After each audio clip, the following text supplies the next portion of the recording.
Games Workshop present their monthly games magazine, White Dwarf. But you wouldn't know that this is White Dwarf issue 134, originally priced at $3.95, £1.50, back in February 1991. And the reason that you might not know that is because it looks like it's actually the HeroQuest Space Crusade magazine, which includes new rules for Space Crusade and HeroQuest. If you didn't know what Space Crusade was, this magazine looks like it is advertising for a new HeroQuest game or expansion called HeroQuest Space Crusade. And I just have to wonder if any single person out there at any point in time saw this and said, whoa, there's going to be a Space HeroQuest? We've looked at issue 145 here on the channel. We actually did a pretty thorough read-through of it, and I wanted to do the same thing with the other legendary White Dwarf issue, at least legendary in the sense that it contained a ton of HeroQuest, and incidentally also Space Crusade, just like 145, content. So, welcome home, brave heroes. I'm Ash, this is AshQuest, and today we are reading White Dwarf 134. First off, we're going to look at the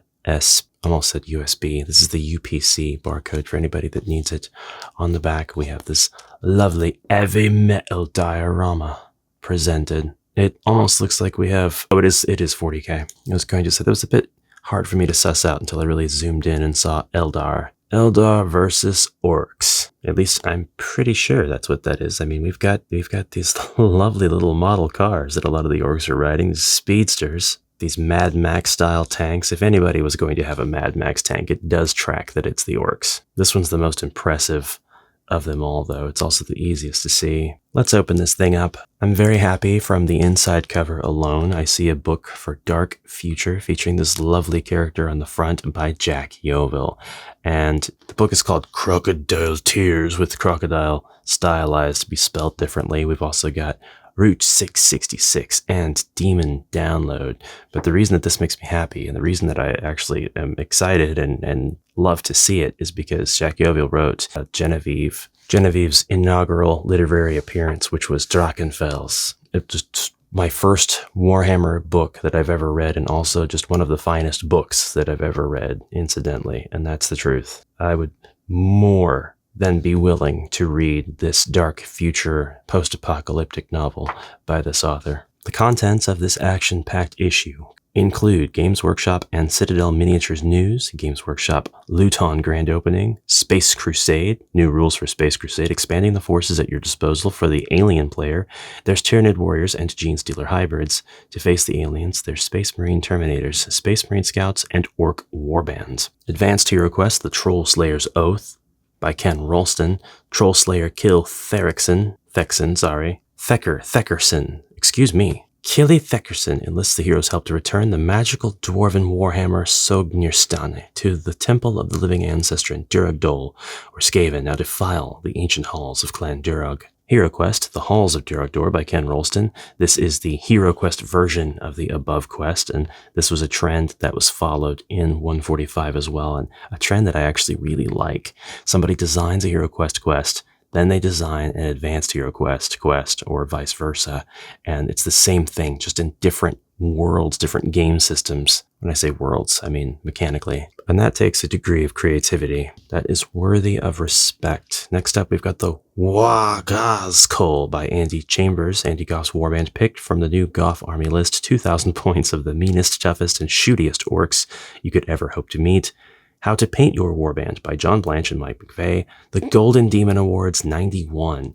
Games Workshop Store News, Games Workshop Hull Grand Opening, The Modeling Workshop Work Building, and Heavy Metal, Richard Wright, Adrian Dyson, and Steve Mosered. Golden Demon Standard Miniatures from the collections of 3 talented guest painters, as well as Advanced Space Crusade Orc Warbands by Jervis Johnson. That is the same author of the Space Crusade rules up top. Rules for launching assaults on Tyranid spaceships with Orc warbands, including Warband Force List and rules for psychic attacks and the Shock Attack Gun, plus a new board section to expand your games of Advanced Space Crusade. Finally, the back cover, the Wagazkol, Games Workshop's Goff Warband facing Elder Aspect Warriors. I'm going to give you my disclaimer now. I don't know 2 squats about the deeper 40K lore. I know the Emperor is a vegetable. I know that there are countless chapters across the universe. I know the influence of the 4 Chaos Gods is just ever present. And on top of that, The Necrons are an ever-present threat, as are the Tyranids. And of course the Orcs, just always, always. We've also got the following adverts listed in the front section here. I really like that, as well as our cast and crew.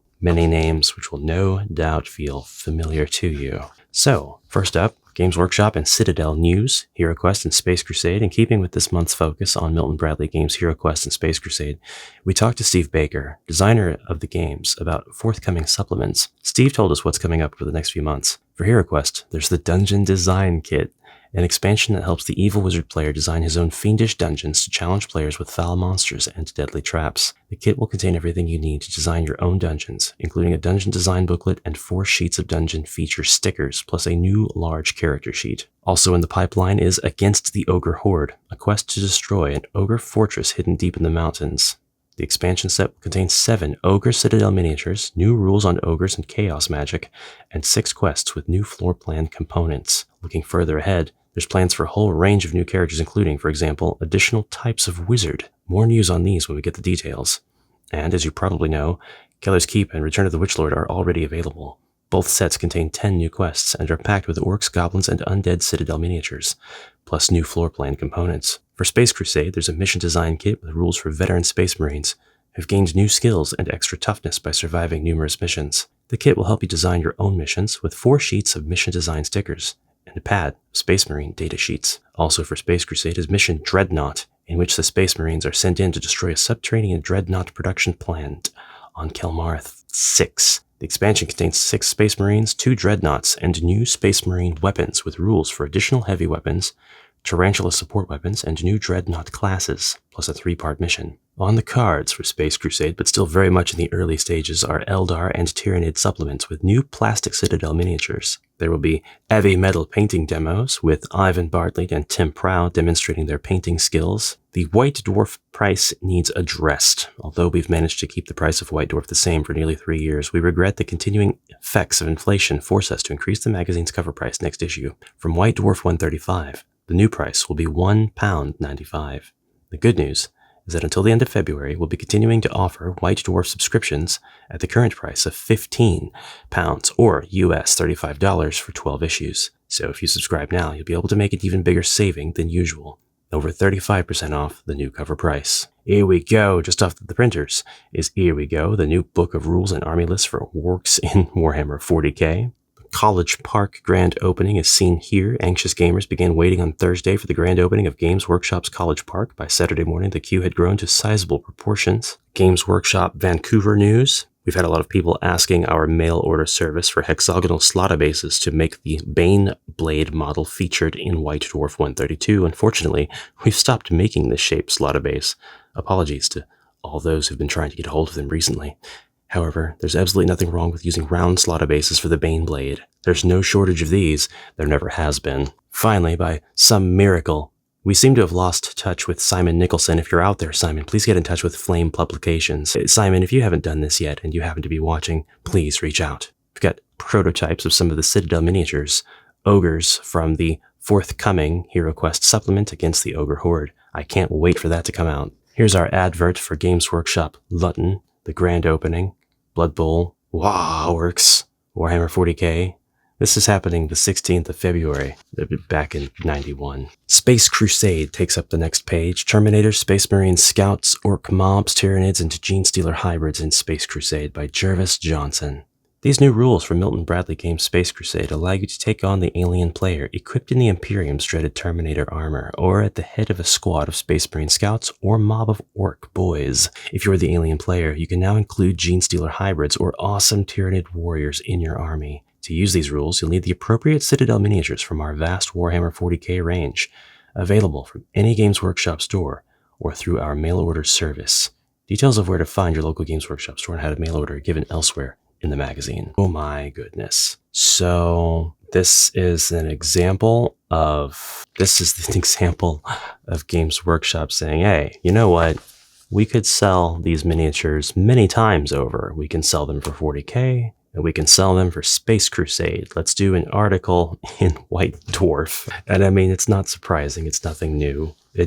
it hits a little closer to home than usual. It looks like they've only ever tried this maybe one time with HeroQuest in the Marvel Winter Special. They usually stick pretty close to what's already available in the core game for HeroQuest supplemental material, but the stuff like this just cracks me up. But it's still really cool. It's still cool. It gives collectors, especially nowadays, a reason to say, oh, I guess I don't have everything, even the quasi-official stuff. I need to continue my collection and get a hold of the assault cannon, which has 2 red die, 1 white die, firing all around. The heavy flamer, the storm bolter and power sword for the commander. All Terminators move 4 squares. And we have the equipment cards, Battle Frenzy, Frag Stick Bombs, and Freebooter. Your knob has paid some teeth to a freebooter orc who joins the mob for this mission. Play this at the start of the mission. You get an extra orc with the same stats as your knob, except he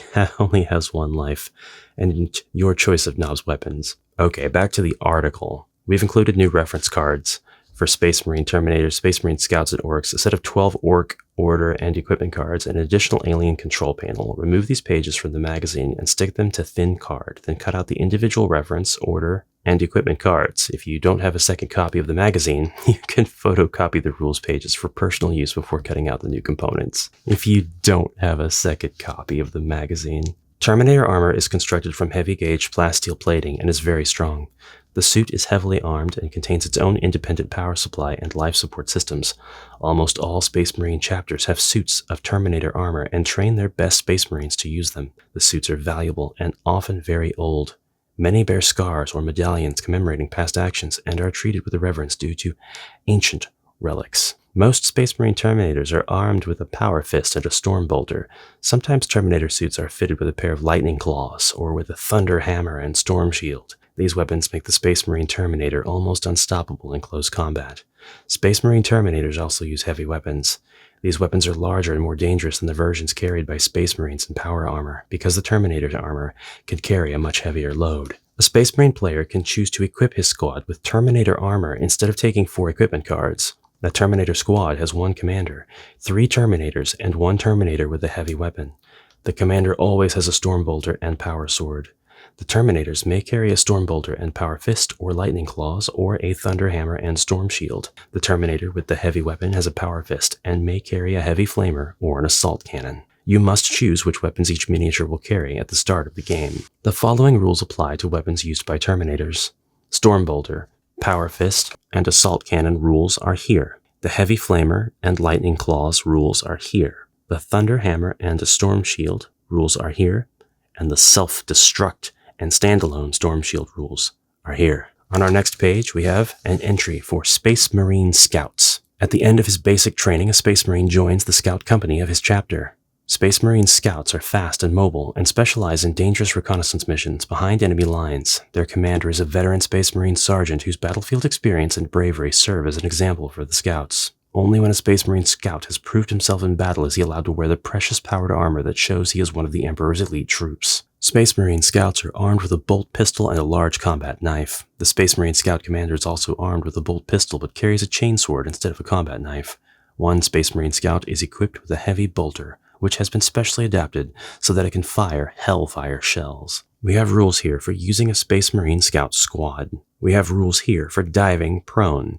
Space Marine Scouts are very agile and can try to dive out of the way of a ranged attack.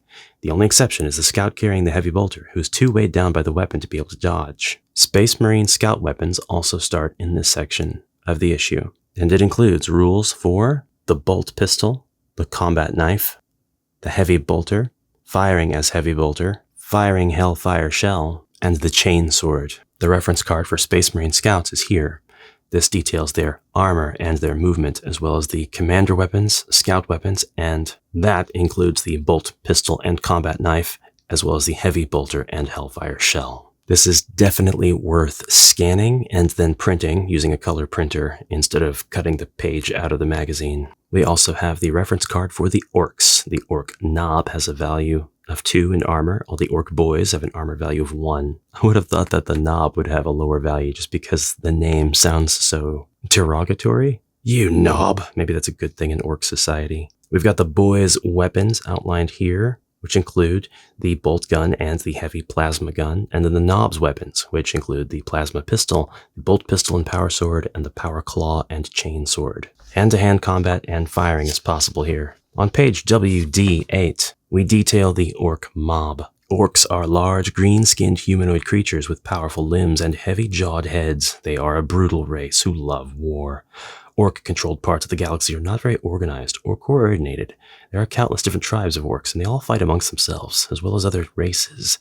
And if you decide to use an orc mob, then you're using orcs from a different tribe to those used by the alien player, and the two tribes are deadly enemies. Orcs are split into knobs and boys. Knobs are orc nobles. Being a knob is not an inherited title. You get to be a knob by being so big and tough that you can order other orcs about. Knobs have the best weapons and armor because they get first pick of any captured booty. Most knobs prefer to use short-range weapons so they can get into hand-to-hand combat with the enemy. The boys are the rank and file of orc warriors. Boys don't have much armor and are usually armed with the orc's favorite weapon, the bolt gun. Orcs like weapons that make a lot of noise and cause big explosions. A few boys carry heavier weapons, but not very many, as the best gear is usually nicked by the tribe's knobs. Is it knobs? Or is it nobs because they're like the nobility? You'll have to let me know, but we've got mobs and knobs, and that's how I'm reading it. A Space Marine player can choose to use an orc mob instead of a Space Marine squad.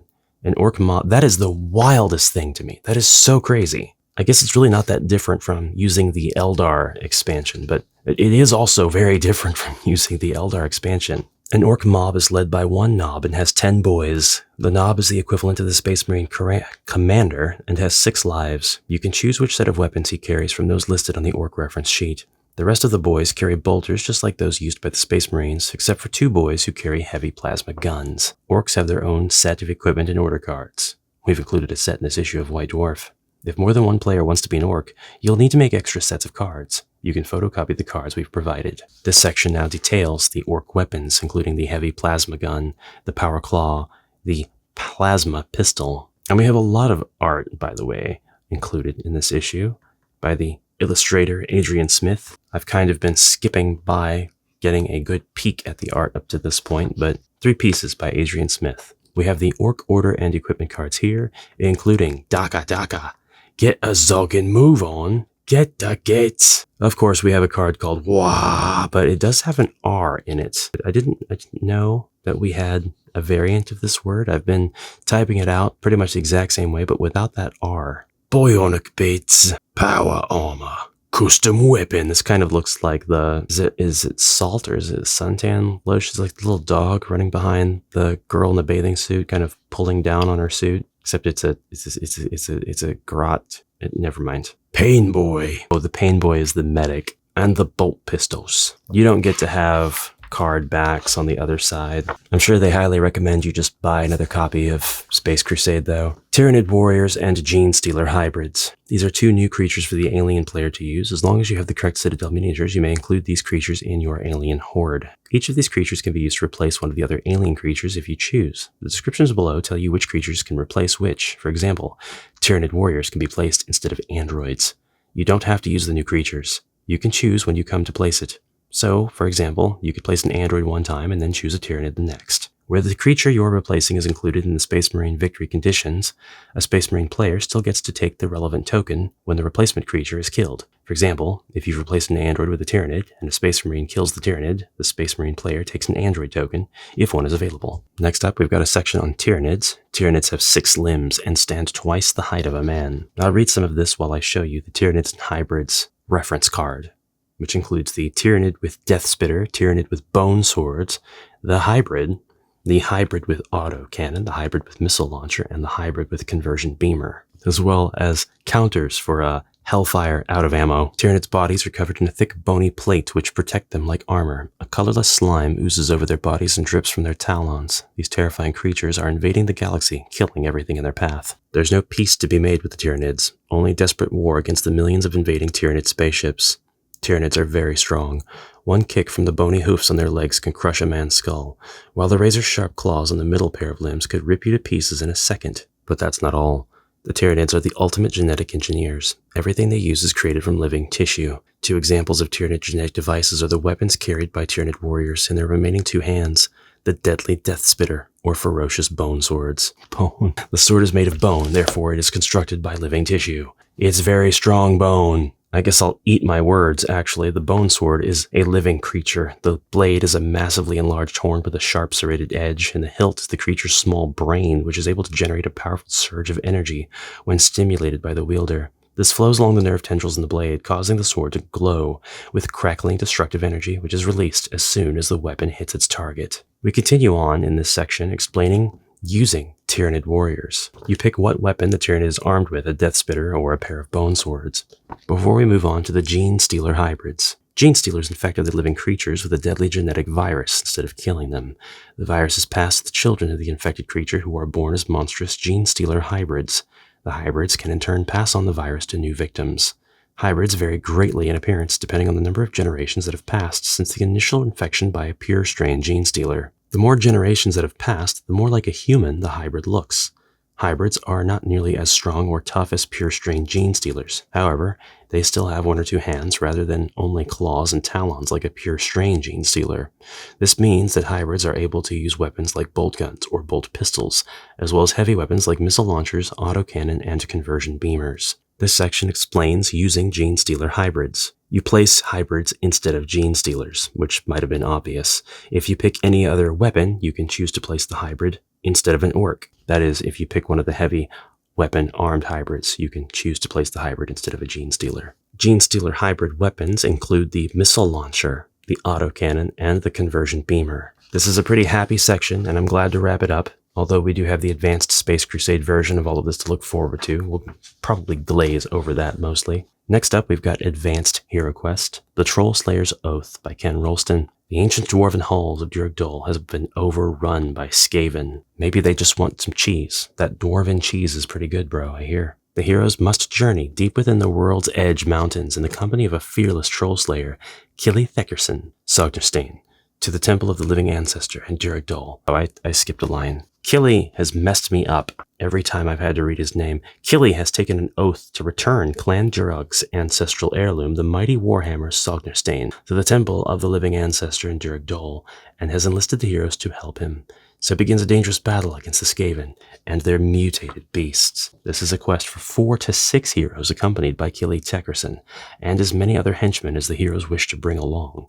It's going to be a tough one. So Killy here will join the heroes as a henchman. He refuses to accept any payment. He's joined the heroes on the condition they assist him in returning a magical hammer to its clan shrine in the ruins of the ancient clan Durag colony, Duragdol. He has forbidden the heroes to plunder any dwarven ancestral treasures, but he assures the heroes that there is plenty of treasure to be wrested from the Skaven that now infest Duragdol's ancient halls. A bounty of 5 gold coins per pair of Skaven ears offered by the Imperial Dwarf League Council is a further inducement. Even more valuable, however, is Killy's intimate knowledge of the design and layout of dwarven colonies like Duragdol, which will be vital in exploring the ruins of this subterranean colony. Here we talk a little bit about Duragdol's history and lore reasons why there are 5 levels to Duragdol, which doubtless is going to give us a 5-part campaign. We have rules here for running the quest. The character card for Killy Theckerson himself, definitely worth a scan and print. And rules for Killy Theckerson. He becomes the henchman of the dwarven hero with the highest bravery score for the duration of this quest, or if there is no dwarven hero, Killy becomes the henchman of the hero of any race with the highest bravery score. Killy will not accompany any hero on any other quest until Sognarstein is delivered to the Temple of the Living Ancestor in Duragdol, but after Sognarstein is delivered, Killy will remain a faithful henchman for the rest of his life. Now this is an interesting sort of reward. You have a special henchman that you can hire now for free for the rest of your advanced HeroQuest games. That's awesome. He is a berserker. He automatically goes berserk at the beginning of combat. There are special rules for the Troll Slayer henchman. And what happens if Killy is killed before Sognarstein is delivered to the Temple of the Living Ancestor in Duragdol? He will live long enough to make a dying speech. He will croak out the following last requests to his hero companions in a solemn and formal tone. You honor my faith and blood. I make you obligation of honor and true friend. Take Sognarstein and complete my quest, and make good my word. You fail me, my spirit will wander without rest forever, said and true. I swear on Alfgana, Grungy, Gromo, the Nine, and all the ancestors. You'll see my shade, you'll be sorry. Kelly will not tell the heroes about Sognarstein's magical power, but if a hero uses it, he will discover its virtue in combat. Thereafter, at the end of any expedition, until Sognarstein is delivered, Kelly's ghost appears to the heroes and berates them as follows. We are true friends, sworn on blood, gods, and ancestors. This affair is a great stain on your honor. Till Sognarstein lies once more on the altar of Clan Durag, your spirits shall find no rest. Shame not me by craven cowardice. Show yourself proud and earn the ancestors' blessing. I don't know what my accent is right now. I'm just kind of, it's giving orc, and maybe that's a grudgeon. We have the map of Duragdal, which is entirely necessary. And we have, indeed, this wonderful and very detailed intro to this quest. I love this line right here. Butchered like sheep with all his warriors by damned high elf filth. Pardon, sharp ears. Okay, wood elf is not high elf, and I intend you no offensive honor. I kind of get a clue as to the intended dwarven tone by reading this text. I travel in woods, gets dark, I sleep out under trees, and old Durag comes to me in a dream. Says go here and dig there, and I find this magic hammer. Take it back to Clan Altar, he says, or he haunts me in the world ever after. What dwarf says, dwarf will do. We have rules on the monsters of Duragdal. They are Skaven, and all the various types of Skaven detailed in the Advanced HeroQuest rulebook. In addition, 4 new types of Skaven specialists, Slave Master, Slave, Gutter Runner, and Beast Master, and 2 large new monsters, the Rat Ogre and the Cave Troll, are encountered in Duragdal. Skaven Slave Master rules here, Skaven Slave, then the Skaven Gutter Runner, and then the Skaven Beast Master, before we move on to the Rat Ogre and the Cave Troll, which has been successfully domesticated by the Skaven as a beast of burden, rather than a beast of war, and Run Amok, which is a special rule for monsters. Character monsters include the Assassin Kiwiz, the Warlord Shafet, the Sorcerer Tekaz, an albino wizard. Moving on, we've got retail careers at your local Games Workshop in the United Kingdom, Canada, and Australia. In it, various Warhammer books are now available, from Shadow Breed to, what are those? Zaragaz, Plague Daemon. I have to say, illustrations, always good. Love them always, no matter what. They always choose the best artists, the most iconic artists. They're great, top tier, S rank. However, I don't like this convention for the cover design where you've got the lovely image and the logo and everything, but then you've got like different writings of the title and then just like this weird background. But now it does explain why I've seen this version of the Drachenfels book. I never knew why this title was spelled out so many times. Not a version of the book that I have. I have mine in the Vampire Genevieve Omnibus. Also available through W.H. Smith and other leading bookshops are these Warhammer books. We're still on for Dungeon Rooms and Passages in the Troll Slayer's Oath quest for Advanced HeroQuest, but these are things that I'm going to glaze over. I will say there are hints. Beware the touch of the Rat Wizard's glove. Love that. And the Duragdal hazards on this page. We roll a d12 to get the hazards. They include the Grate, the Rat Coop, the Mold Frames and Slaves, Mold Frames, Wandering Monsters, the Dwarf Slave, the Bat Coop, the Pool, the Clan Molder Rat Kennels, the Sewer Drain. Yes, just goes on like that. We're interrupted by this fantastic piece from Russ Nicholson. The Sewer Drain is something that models have to roll to leap over. The Dwarven Tomb is another hazard.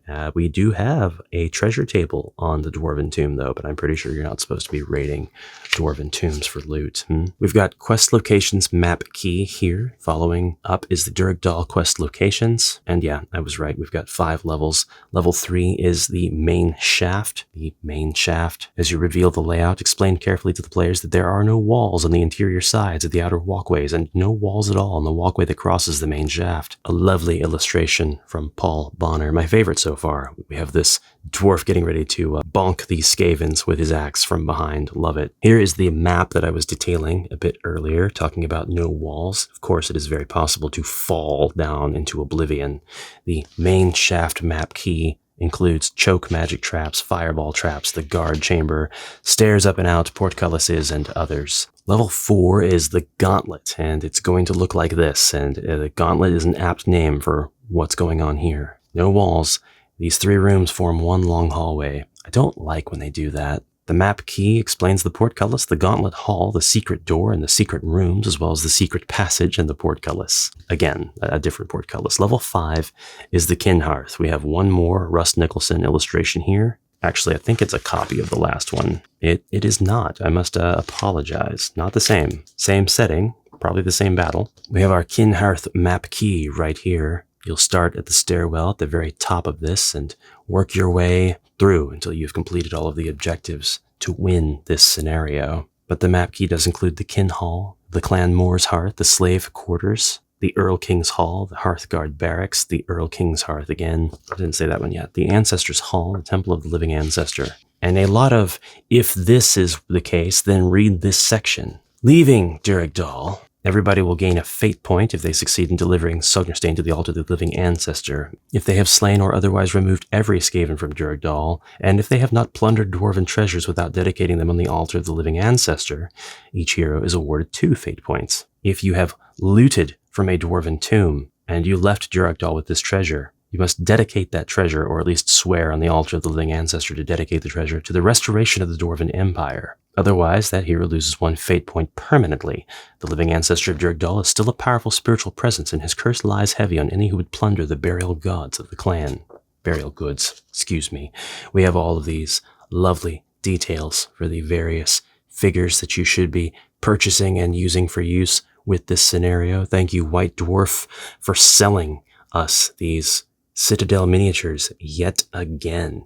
I'd have to go through my Advanced HeroQuest book to see if any of these are already in there. I feel like some of them are, but then again, maybe it's more specific to say this is Sekaz specifically. It's a sorcerer, though. That model has to be in that book, I would think. Next up, we have our HeroQuest section. This is the Halls of Duragdal. This is a legendary quest because it is a White Dwarf exclusive. It doesn't appear in any official HeroQuest expansion. Here within the pages of this vintage White Dwarf magazine, this quest is published. HeroQuest, the Halls of Duragdal. The Halls of Duragdal is a quest for Milton Bradley Games HeroQuest.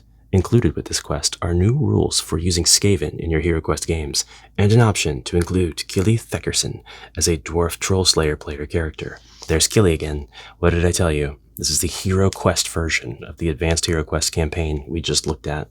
As such, it's going to be simpler on its face than the Advanced HeroQuest version by default, but it is surely going to translate a lot of the vision from that campaign into the mechanics and the world and the simplicity of HeroQuest. So I'm excited to read about this because I've seen bits and pieces of this. I knew that it used Skaven, but I have never really studied or analyzed this quest in any way. So here it is, right in front of me, the best source that I could ask for.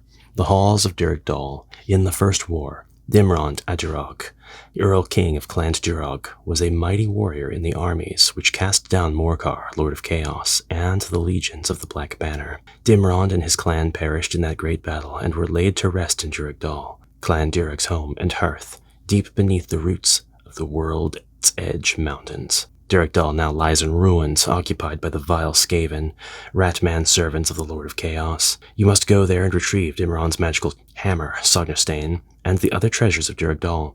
If placed upon the altar of the living ancestors in Duragdal, the Clan Durag treasures may be dedicated anew to the war against Dimrond's ancient enemy Morcar. Sognarstein lies among the Earl King's burial treasures. However, do not disturb Dimrond's remains, and if you take any treasure from Duragdal without dedicating it on the altar of the living ancestor, your mentor warns you risk the curse of the dwarven ancestors. Notes: any character who takes treasure from Duragdal and has not placed it on the altar of the living ancestor and dedicated to the war against Morcar will suffer the curse.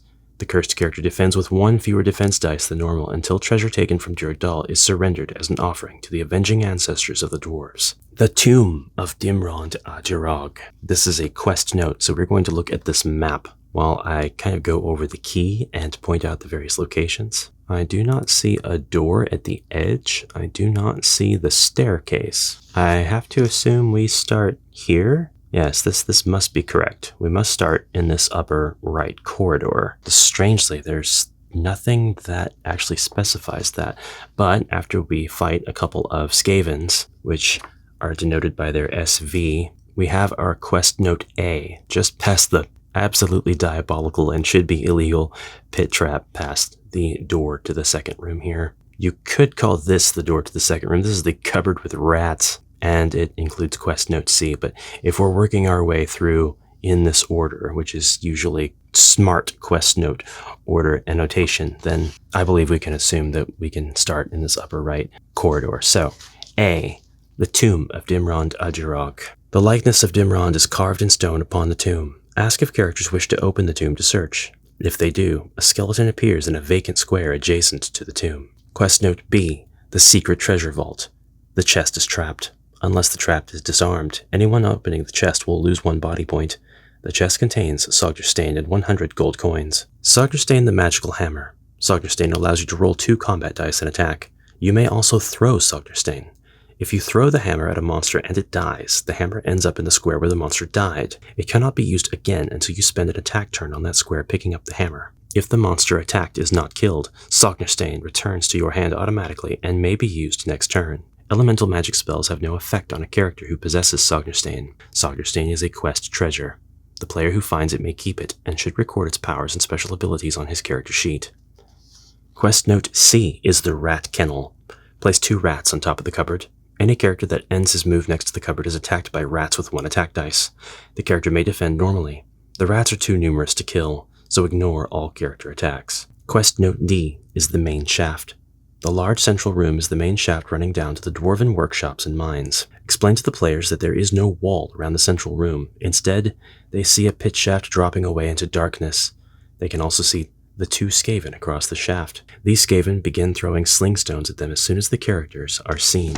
These are those Skaven. So it's actually amazing to me. This seems like it's kind of a throwback to level 3, the main shaft in the advanced HeroQuest version of this quest. So have we already gone through 3 quests on one board? Honestly, I really like that mode, that MO for converting HeroQuest quests, or converting quests to HeroQuest rather. It does look like that is the case. This isn't a campaign, this is just one quest board, and the series of advanced HeroQuest quests are condensed into a single quest here because we have the Hall of the Ancestors and the Temple of the Living Ancestor, the White Seer's Chamber, and the Earl King's Hall, all here in one map. So that is pretty cool, actually. Also, I don't know about you, but I rather like the sort of customized map engine that they use to generate this. It's apart from what was used to make the maps in the HeroQuest games. I kind of wonder if the artwork was licensed to Milton Bradley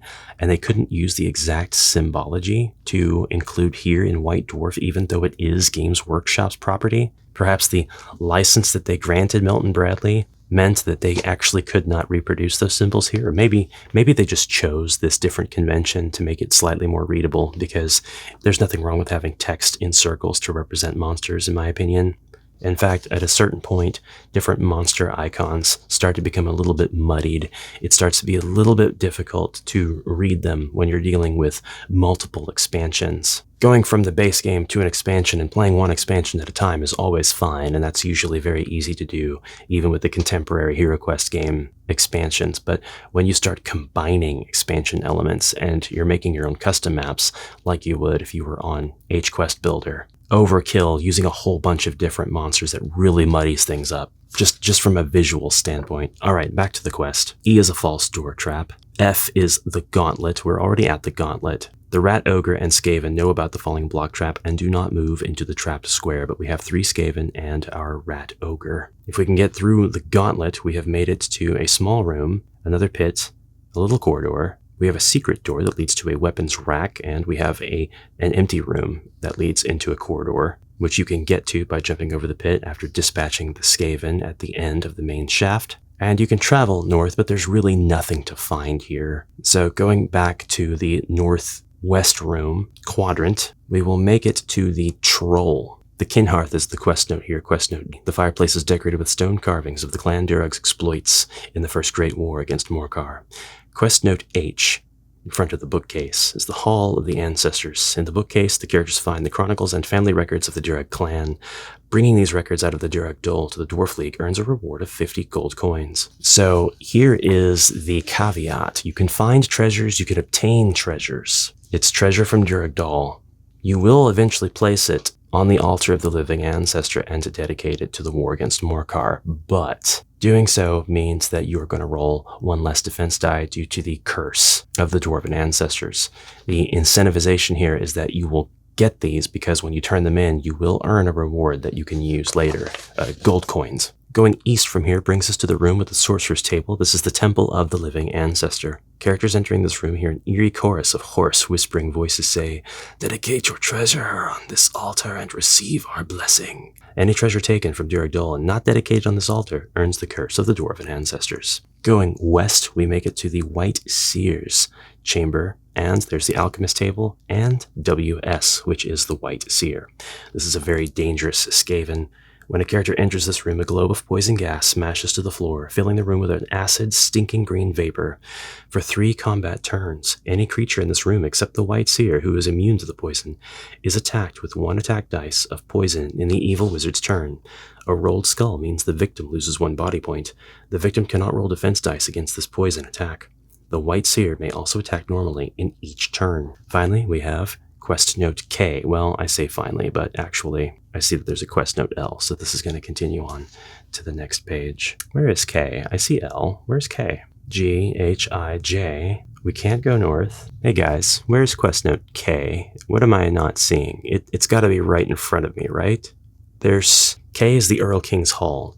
The chest is magically locked and trapped. The trap cannot be disarmed or the lock opened by the dwarf. Any character touching the chest receives a 3 dice attack against mind points. He may not roll defense. A character reduced to 0 by this attack falls unconscious and should then be removed from the board. A character seated in the Earl King's throne and possessing Sognustain can open the chest without triggering the trap. The chest contains 100 gold coins. There is no quest note K on the map. There is an L, so that must be a typo because there's no quest note description for L. So that's pretty interesting. I didn't know they made such egregious errors. This is one of those, if we follow the rules as written, this quest is kind of unfinishable. This does contain one of my pet peeves about HeroQuest quests that are written by third parties. Usually you don't see this sort of thing in the base game, but it includes very specific role-play style instructions on how to achieve an objective that are not covered by the basic actions that are allowed to you, rules as written. So it's very strange to say if a character sits in the throne, when sitting in the throne, interacting with furniture, these are not things that the heroes can do. So it requires some back and forth between Morcar/Zargon. It requires giving grace to the players to not guess at every little thing that they have to do, or else you become stuck in this strange rut of characters trying all sorts of stuff that isn't covered by the actions presented in the rules as written. It's awkward. So it is something that I think should be covered at the beginning of such a session that includes this sort of rule. Moving on, we get our monsters, and these are, as I would expect, the same stats present in the Marvel Winter Special: the Skaven Warrior, the White Seer, the Rat Ogre, and the Troll.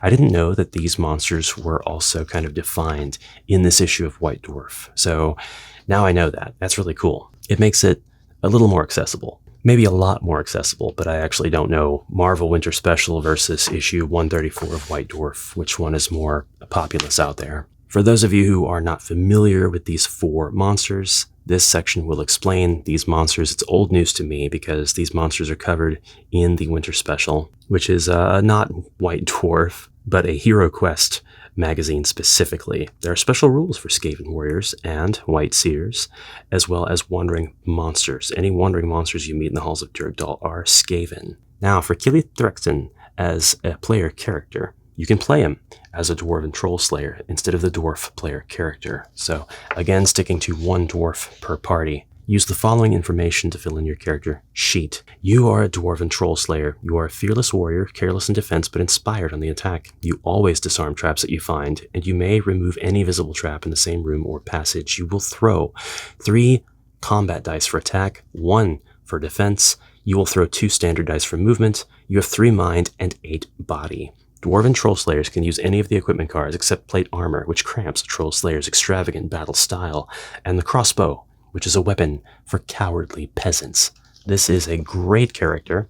It is very thematic. It is also Very fairly balanced versus the barbarian and existing dwarf, as well as the elf, in its restrictions on not using plate armor or the crossbow, and it really provides a great groundwork and frame of reference and baseline for anybody who wants to make their own player characters using the classic HeroQuest rules set, especially the UK and beyond. Love that. I applaud this. I applaud this very much. The Warhammer Companion is a full-page advert on the next page. It is a grimoire of arcane knowledge for Warhammer fantasy roleplay. It has a special selection devoted to Jack Yeoville's Warhammer novel Drachenfels. I wonder if that means that it has a special section for roleplay elements, or if it's an excerpt from the novel. It's something I'll have to look up, because the Drachenfels Warhammer fantasy roleplay campaign book is reviewed generally to be very poor and only kind of tangentially related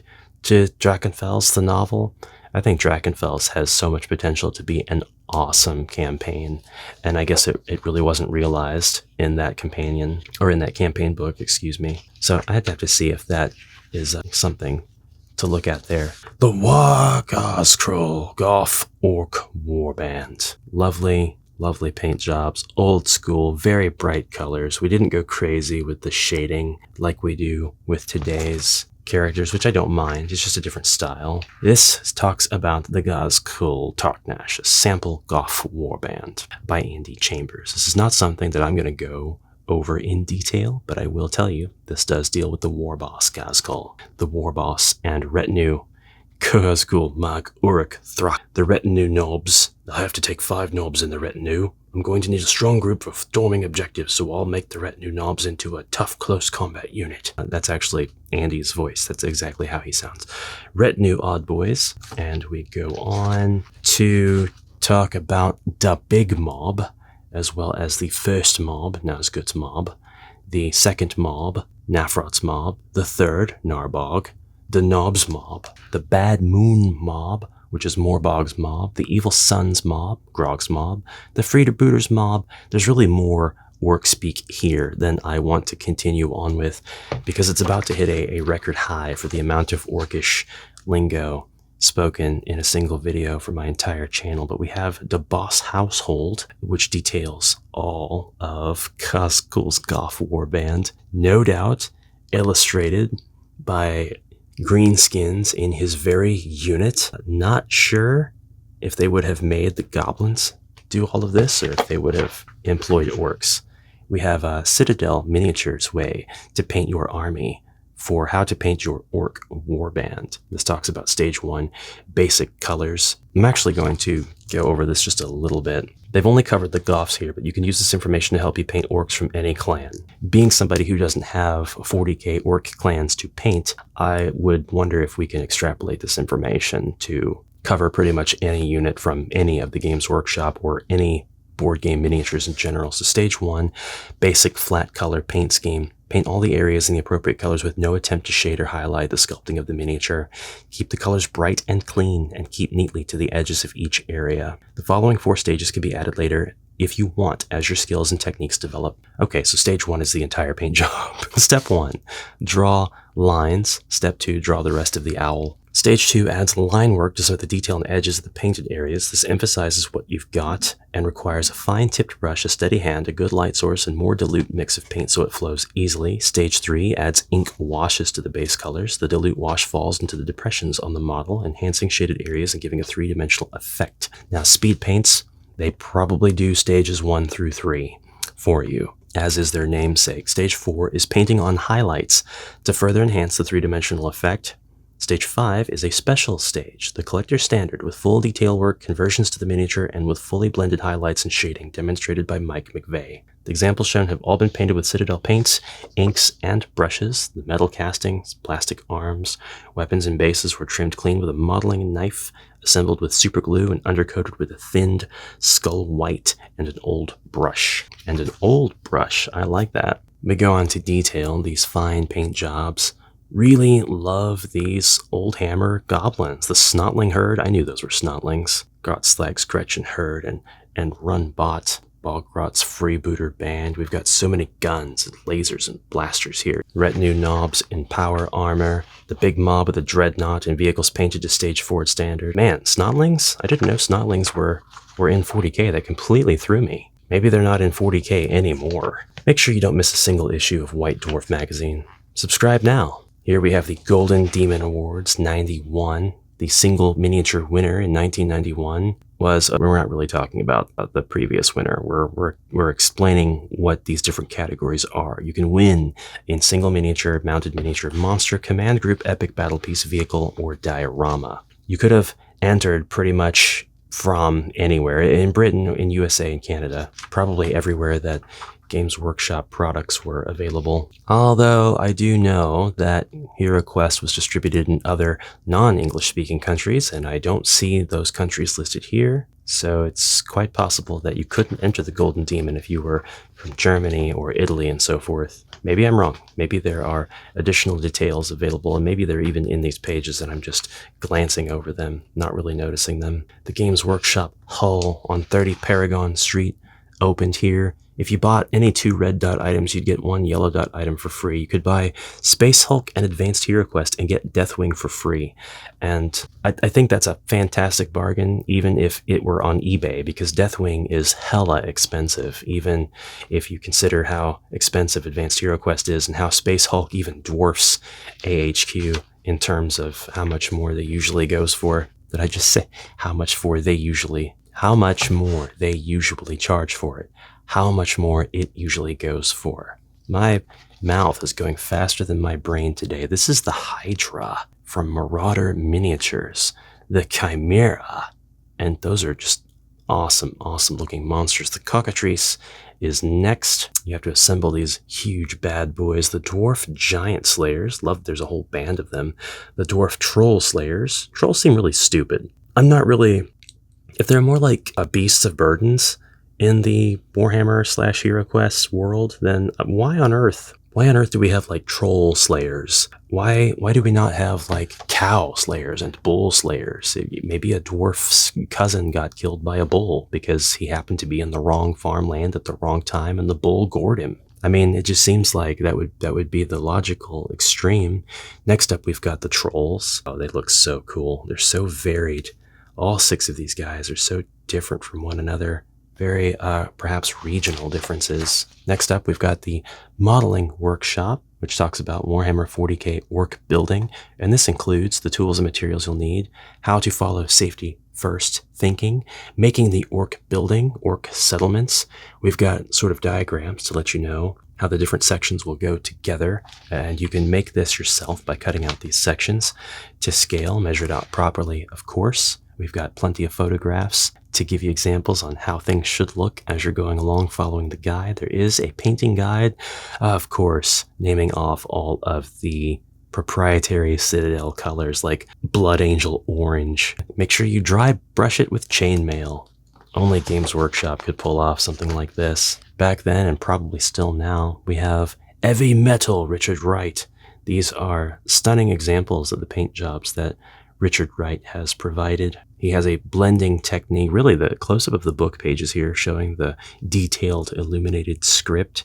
That is a lovely paint job on this Chaos Familiar of this pedestal, this walking tome. It's all kinds of really cool 40k miniatures here. The Eldar Harlequins, the Blood Bowl Elf Cheerleader. We've got Chaos Familiars, and look at this tiny knight. He is just awesome. We've got the Witch with Familiar. No doubt you could use that in any old Hammer game. You could use it in Talisman. You could use it in Dungeon Quest. The Adrian Dyson and Steve Mussered collections here. Visually stunning. Again, the Swooping Hawk Eldar Aspect Warrior. Easily the coolest thing I've ever seen out of an Eldar anything. The Norse Musician and Norse Warrior and Norse Leader and Norse Hero. Various squigs and Chaos Familiars that look hilarious. The Squig Spider, I think, was a recent discovery for me. I didn't know that such a thing existed. Squigs are just absolutely crazy. There's so many different ones. Next up, we've got the Advanced Space Crusade Orc Warbands by Jervis Johnson. This explains orcs and tyranids, but Advanced Space Crusade is not something that I have a lot of experience with. It's something that is on my list of things to get and play and try out and review and unbox and make homebrew for, but I don't have the resources to obtain a complete Advanced Space Crusade at this time. Those get pretty pricey. They're pricey enough even if they don't include the miniatures secondhand, but this does detail the extra actions, the mad boys, the mechaniacs, the knobs, the wild boys, run-thirds and herds, pain boys. This gives you the details of all the different kinds of orcs you can bring into Space Crusade, Advanced Space Crusade. We've also got this illustration by Paul Bonner of, what is that? Why the long face? Weird boys. Yeah, that's probably what it is. He is a pretty weird boy. Weird boys can have unwitting psychic contact with the Tyranid hive mind, and that will overwhelm the weird boy. They'll go catatonic and may not do anything until they recover, although his minders can move him. Brain burster psychic attack. We've got orc clans, the Bad Moons, the Evil Suns, the Death Skulls, the Goffs, the Snake Bites, the Blood Axes. We've got new orc weapons, including the heavy weapons, the autocannon, heavy bolter, missile launcher with frag and melta missiles, the heavy plasma gun. We have a heavy weapons table here and custom weapons, which are combi weapons. We have an awesome illustration of orc space pirates by Paul Bonner on the next stage. This orc space pirate has flowing white facial hair.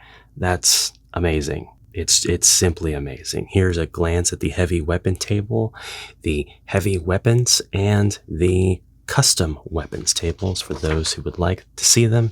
Custom specials include the ammunition table, range table, 2-hit roll tables. We talk about the shock attack gun and grenades. Actually, quite a bit of information on the shock attack gun.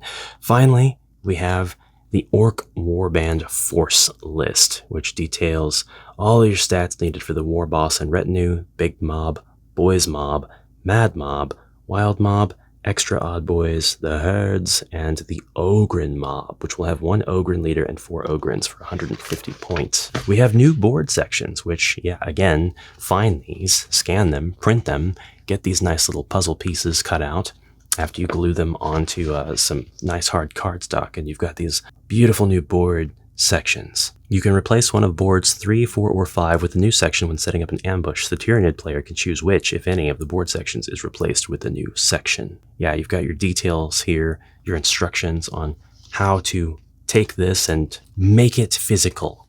I mean, it's already physical, but you know what I mean. And on the other side, we've got our Games Workshop mail order catalog price list for all the stuff you're seeing featured in here. I am definitely going to look up Crocodile Tears. It was £4.99 way back. I can only imagine it's I'm willing to bet it's between 30 and 50 USD. I'll have to look at it though.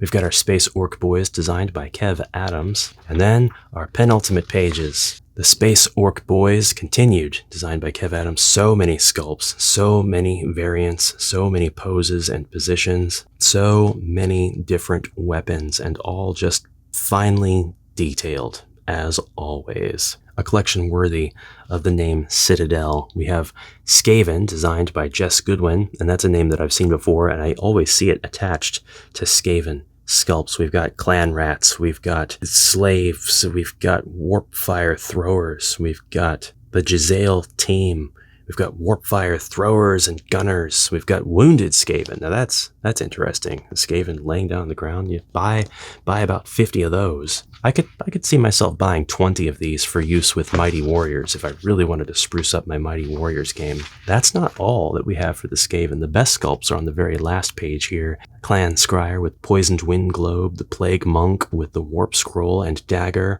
and Staff, Vermin Lord with Halberd. Yes, give me the Vermin Lords. Clan Mulder Mutants, the Vermin Lord with Swords, Clan Rats with Halberds, Clan Rats with Daggers, Swords, daggers, clan rats with slings, with clubs, with halberds, clan rats with spiked maces, the gutter runner with dagger and net. One of my favorite sculpts on this page, not getting the plague monk with dagger and staff. of course, and the Plague Monk with Warp Scroll and Dagger. Plague Censer Bearer is another one that I really like too. The inside back cover is Adventure, that's out of this world, an advert for Space Crusade, the ultimate encounter from the creators of HeroQuest, Milton Bradley Games. You know, I'm kind of wishing that Space Crusade had its own not advanced game version that exists. It's advanced Space Crusade, just like HeroQuest has advanced HeroQuest, but HeroQuest had HeroQuest Advanced Quest, and I wish that there was a Space Crusade Advanced Mission, something like that, where it would come in a slightly taller box, and it would have additional miniatures and additional quests included. That would have been awesome. But that is the entirety of the White Dwarf issue 134. I knew that I was going to be doing this one as well as 145, but I don't have a clear plan for the next issue if I do another one of these. So you guys will have to let me know, as you did in the last video, what issue to tackle next. What would you like to see? What would be worth the while of so many of the viewers, at least, of this channel? Or perhaps what would be worthwhile of the viewers who do not frequent this channel? What would bring people in to this trip down Games Workshop nostalgia lane, which obviously doesn't exist anywhere else on the channel in any other form. Thank you so much for your kind attention, brave heroes. I will see you in the next exciting journey. So until then, I bid you a fantastic rest of your day, a farewell, and an onward for now.